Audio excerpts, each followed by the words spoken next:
Hello guys, আজকে আমি আমার রিয়েলমি C25s ডিভাইসে অক্সিজেন OS 15 ইনস্টল করব। আপনারা নার্জো 50A অথবা রিয়েলমি C25s ডিভাইসে এই রমটি ফ্ল্যাশ করতে পারবেন।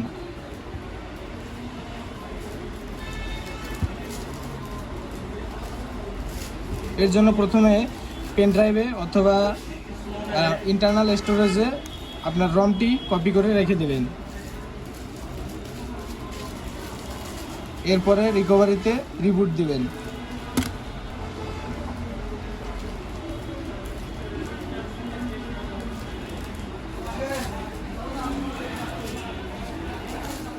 যদি পেন ড্রাইভে থাকে তাহলে প্রথমে OTG মাউন্ট করে নেবেন।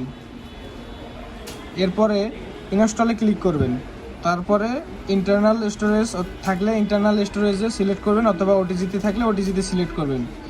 এরপরে রমটি সিলেক্ট করে সোয়াইপ করে দিলেই ফ্ল্যাশিং স্টার্ট হয়ে যাবে।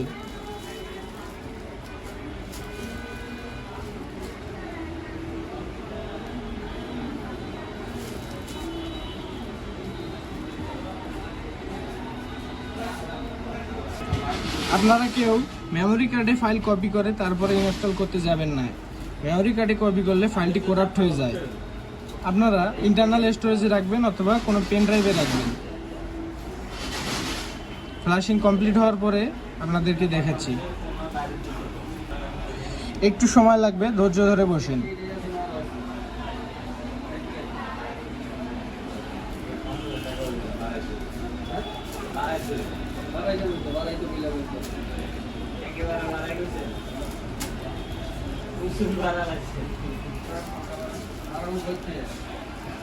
গাইস, ফ্ল্যাশিং শেষের পথে।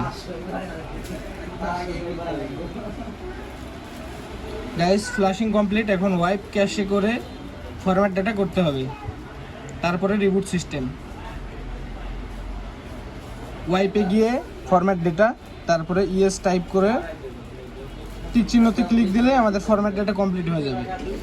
এরপরে আপনারা ফরম্যাট ডাটা করার পরে আপনারা রিবুট সিস্টেমে যাবেন। এই যে এখানে পাওয়ার বাটনে ক্লিক করবেন, তারপরে রিবুট সিস্টেমে দিলেই আপনাদের ফোন অন হয়ে যাবে। যেহেতু আমি অক্সিজেন ওএসেই ছিলাম, এই জন্য ফরম্যাট ডাটা দিলাম না। অ্যাভেলেবল আছে, খুব শীঘ্রই কাস্টম রমের ভিডিও আপলোড করা হবে। দেখতে পাচ্ছেন বুট লোগো এসে পড়েছে। এখন বুট অ্যানিমেশন চলতেছে। আপনারা রিয়েলমি C25s অথবা রিয়েলমি নার্জো 50F ফোনে এটি ফ্ল্যাশ করতে পারবেন।